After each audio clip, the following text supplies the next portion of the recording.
Hello, everyone, and welcome to the Inspirational Anna Show.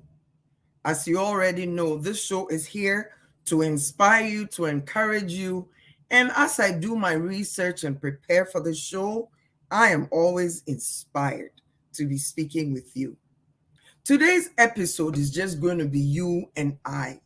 It's going to be you and I talking about women in different places, different parts of the world who keep chugging along and making a difference, teaching us how to do things, teaching us how to be resilient and to keep going. I hope everybody is doing okay. I hope everybody is ready to live life again now that COVID restrictions are being lifted. I know I am. I'm ready to party. I'm ready to meet people. I'm ready to feel human again because we are meant to connect with each other. But before I go on as usual, let me bring you my poem for today. My poem for today is called After a While. Just like after a while, after we've dealt with COVID, after we've stayed indoors and whatnot, after a while. After a while, you learn the subtle difference between holding a hand and chaining a soul. And you learn that love doesn't mean leaning, and company doesn't always mean security. Let's read that again. After a while, you learn the subtle difference between holding a hand and chaining a soul. And you learn that love doesn't mean leaning, and company doesn't always mean security. And you begin to learn that kisses aren't contracts and presents aren't promises. And you begin to accept your defeats with your head up and your eyes ahead, with the grace of a woman, not the grief of a child. I like that. And you begin to accept your defeats with your head up and your eyes ahead, with the grace of a woman, not the grief of a child. And you learn to build all your roads on today, because tomorrow's ground is too uncertain for plans, and futures have a way of falling down in mid-flight. After a while, you learn that even sunshine burns if you get too much. So you plant your own garden and decorate your own soul instead of waiting for someone to bring you flowers. And you learn that you really can endure. You really are strong. You really have worth. And you learn and you learn.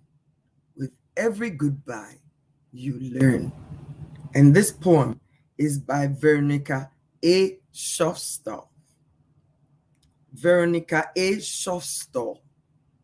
I have a feeling that Veronica wrote this poem out of her own life experiences that have taken her through so many paths. And I hope that at the end of the day, Veronica lived life triumphantly.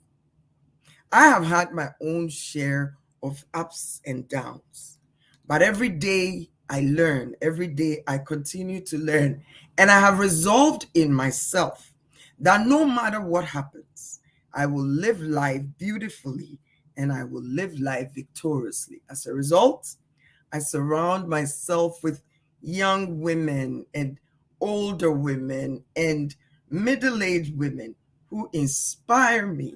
And when they feel like I'm not doing what I do, they would ask me, are we doing it? Sophie, I'm talking to you. And I'm talking to other women who inspire me when they seem to not hear from me or they feel like I'm grinding because they know me. I'm full of energy. That is what we all need in our lives. People who will call on us so that we can get our wings and our wind back and make things happen. So today, like I said, it's just you and I.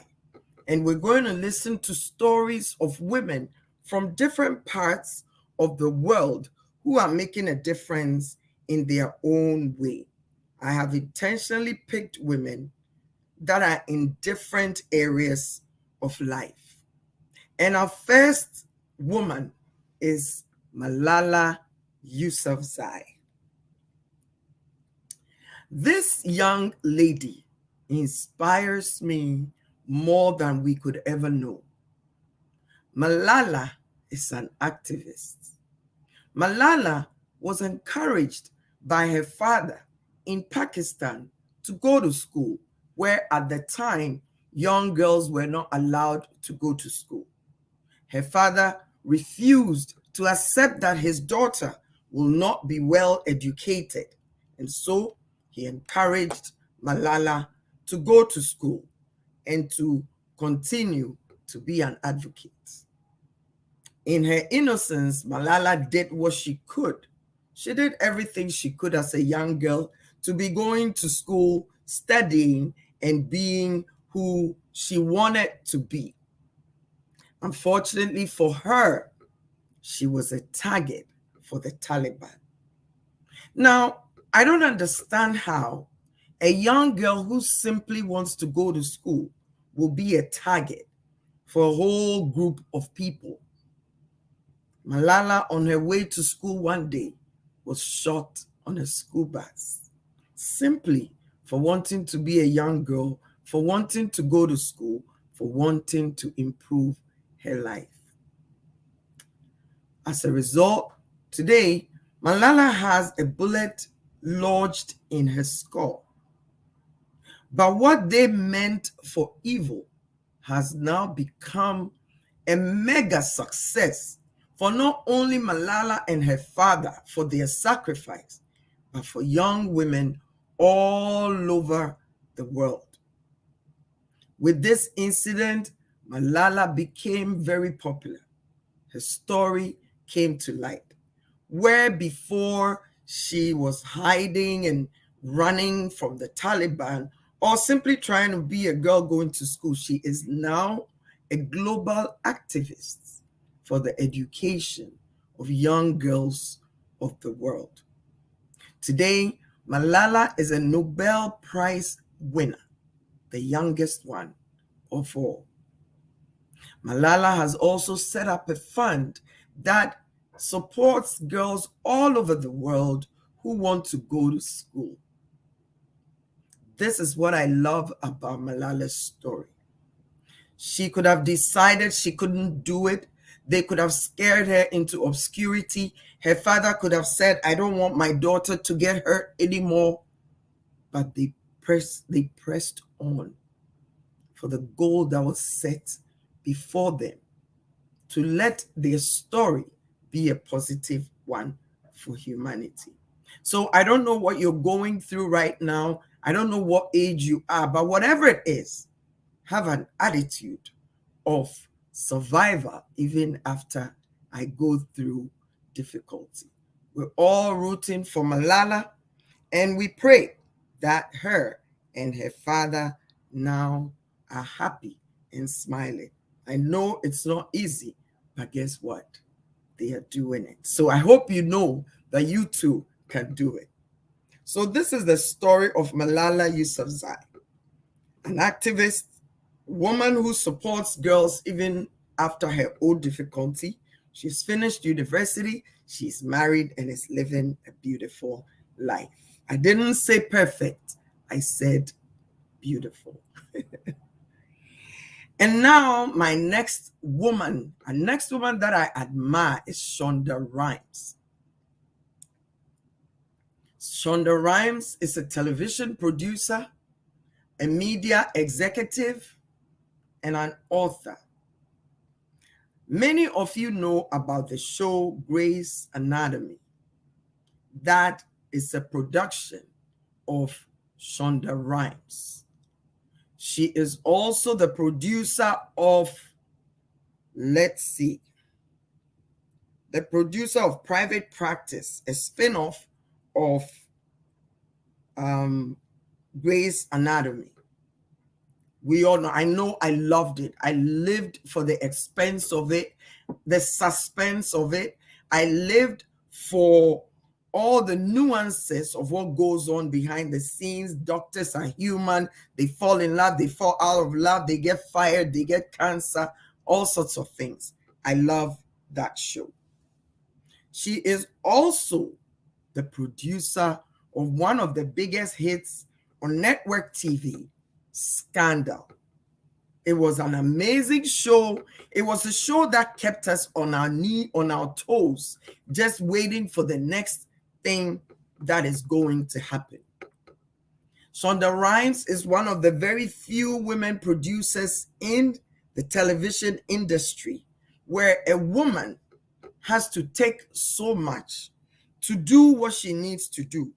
But Shonda fearlessly every day keeps going and bringing us new things all day. Shonda is an American-born, it says here, she's an American television producer, screenwriter, and author. She is best known as the showrunner, creator, head writer, and executive producer of the television drama Grey's Anatomy and its spin-off, Private Practice, and the political thriller Scandal. I don't know about you, but I used to be always ready to watch the show. Shonda is an American businesswoman who is living life on her terms. So if you're out there as a young lady and you want to do something in television, you want to do something in production, just like my Sophie, don't let anything stop you.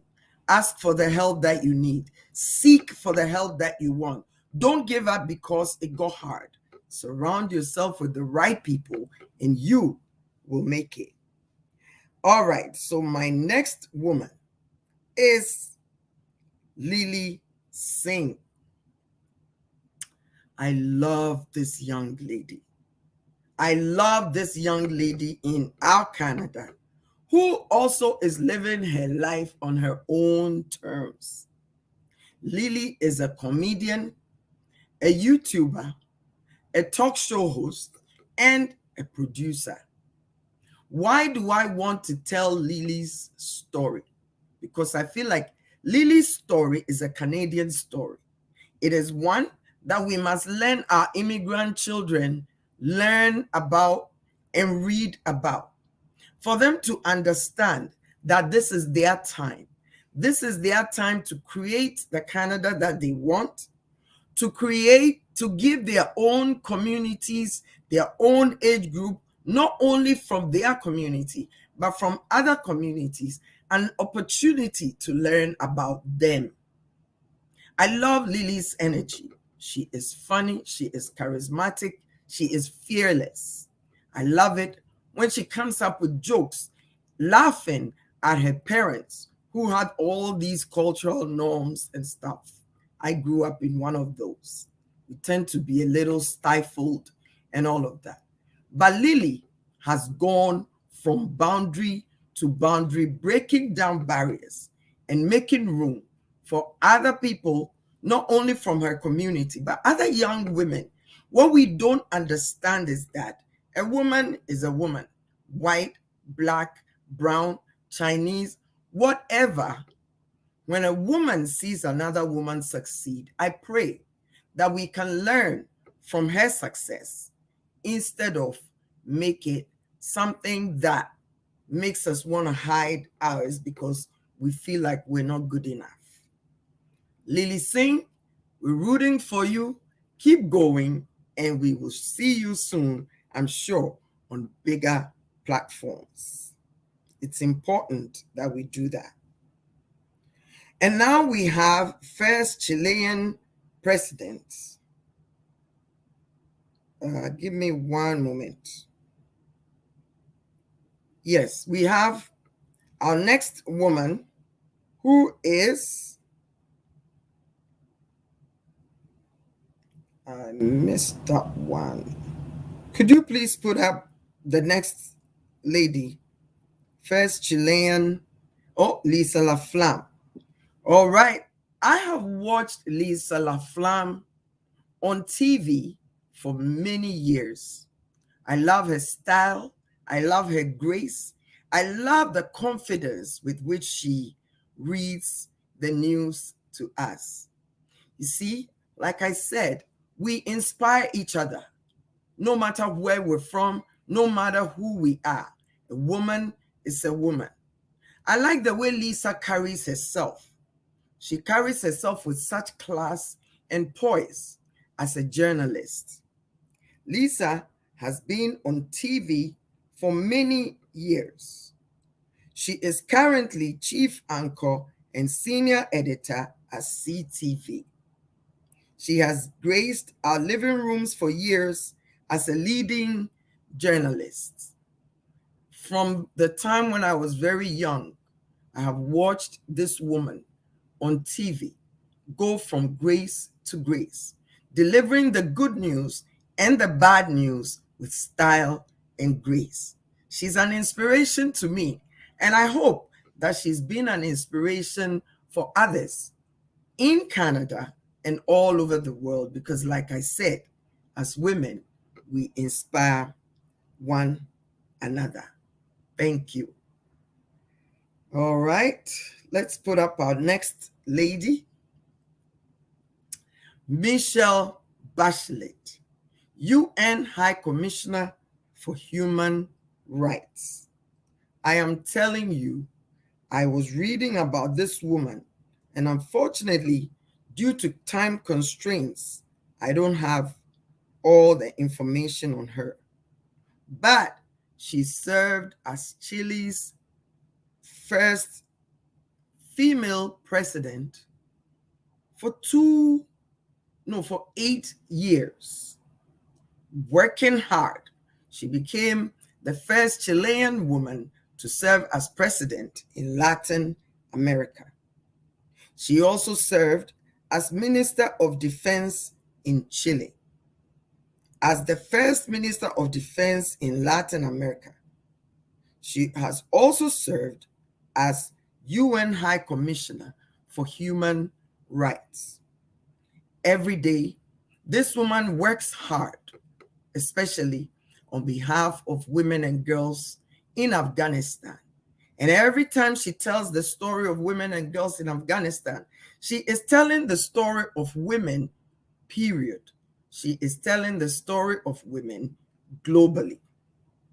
She speaks on giving girls the opportunity to have an education in various parts of the world where still we continue to oppress girls and women.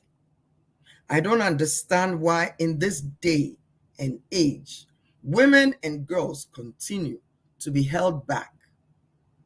What I want all of us to understand is that one woman's story is our story.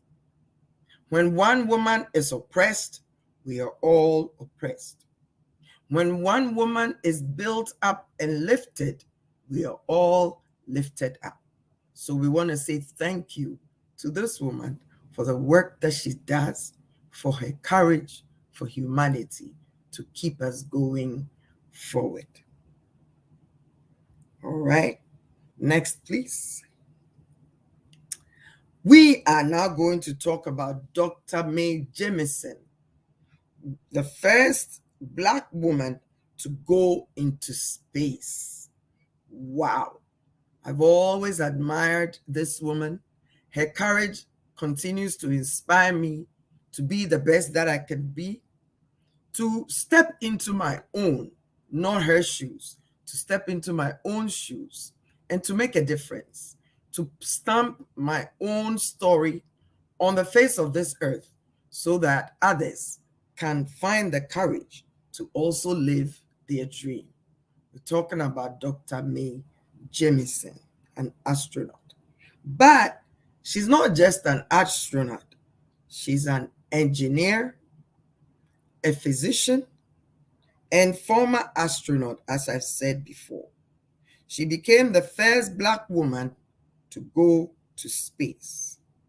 She has received several awards, spent more than a week in orbiting space. Currently, she is leading the 100-year-old Defense Advanced Research to make sure that space travel lives on for more than 100 years. What do I admire about this young woman as I was doing my research for this?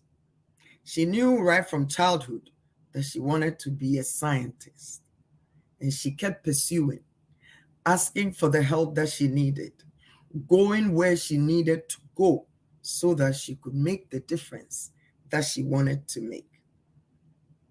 With the support that she got, with education in the area that she wanted to go, she has reached her level of potential.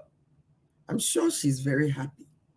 I'm sure every time she sees a story being told, and as I said, she has received several awards. So where do you want to go with where you want to go? Don't let anybody tell you that being small is a good thing. Don't. There is life to be lived. There are opportunities to be had. There is fun to be had if you pursue what your heart wants to do. I know I'm enjoying what I do.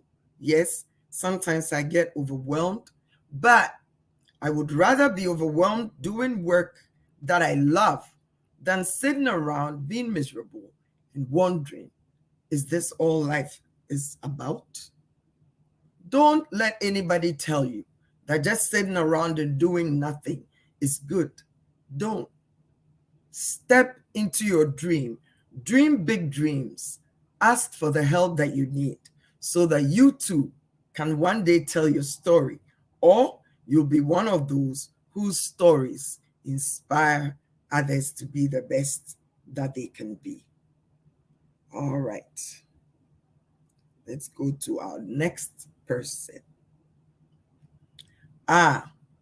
Audrey Mae Essie Swatson, youngest African pilot in Ghana.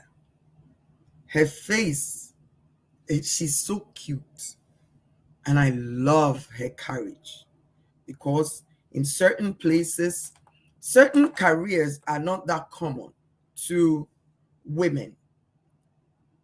And so, Mae Essie Swatson's story is one that is an amazing one, and is blowing my mind and the minds of others in Ghana, West Africa, as well as the whole of Africa, not just West Africa. So, Mae Essie Swatson, as I said, is the youngest pilot in Ghana and Africa. She received her commercial pilot at the age of 21. At 21, I don't know what I was doing. I think at 21, I was crying for my mother because I had left Ghana and I was in Canada trying to make a life, as they say. But Mae Essie Swatson at 21 got her commercial pilot and is flying commercially. She continues to fly and be a role model for women globally. She now runs her own company called Excel Aviation, where she hopes to inspire young women and children, not only in Ghana, but globally.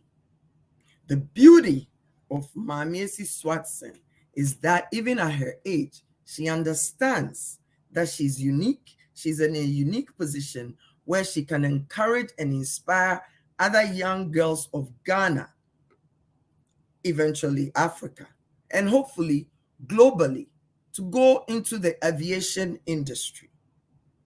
Now, as you've noticed, I picked women from different places: Pakistan, Chile, America, Canada, and Ghana.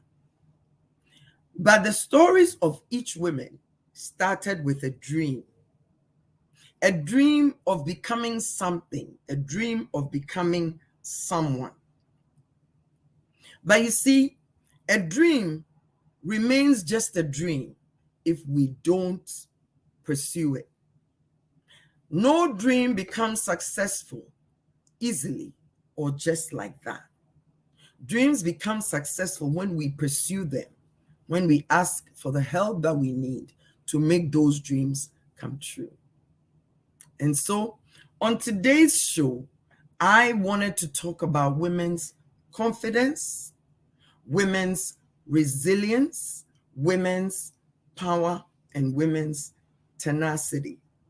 I want to speak into the life of all women and young girls out there to understand that no good thing comes easy. It's not about where you come from. Yes, maybe some people have it easier than others. But once you pursue your dream, nothing can stop you. And so I will go back to the poem we started with. Hopefully I can easily find it. Yes. So whatever you do as a young girl, as a woman, whatever you do, wherever you are, it is never too late to pursue your dream. It is never too late to decide that you're going to be somebody who makes a difference in the world. So I'm going to read the poem again. After a while.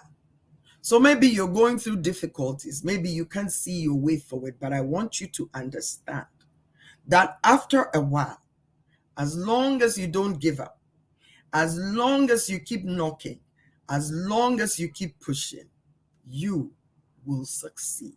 So here we go. The poem is After a While by, as always, I need my glasses to read. So the poem is by Veronica A. Shofstall. After a while, you learn the subtle difference between holding a hand and chaining a soul. And you learn that love doesn't mean leaning, and company doesn't always mean security. And you begin to learn that kisses aren't contracts and presents aren't promises.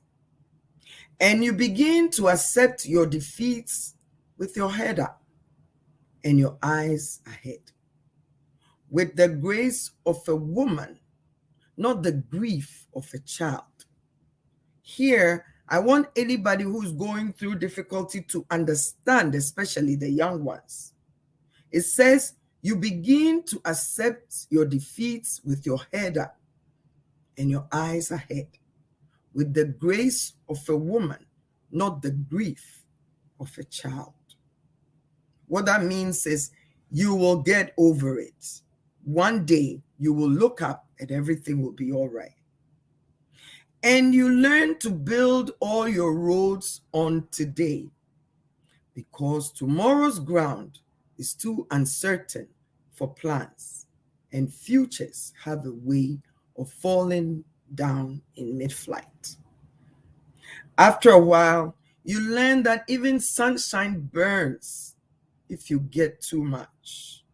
So you plant your own garden and decorate your soul instead of waiting for someone to bring you flowers. And you learn that you really can endure. You really are strong. You really have worth. And you learn and you learn. With every goodbye, you learn. I enjoyed doing the research on this. And when I saw this poem, it gave me peace in my heart. It gave me peace knowing that eventually we all learn and we become better. Not letting yesterday decide who we are or what we do, but we take our own battle, we fight it with an attitude of winning. Thank you all for listening. And Sophie, this is for you. Stay blessed. It's this Inspirational Anna show, and we'll be coming to you again with more. Sophie, stay blessed. Let's chat soon. Bye-bye.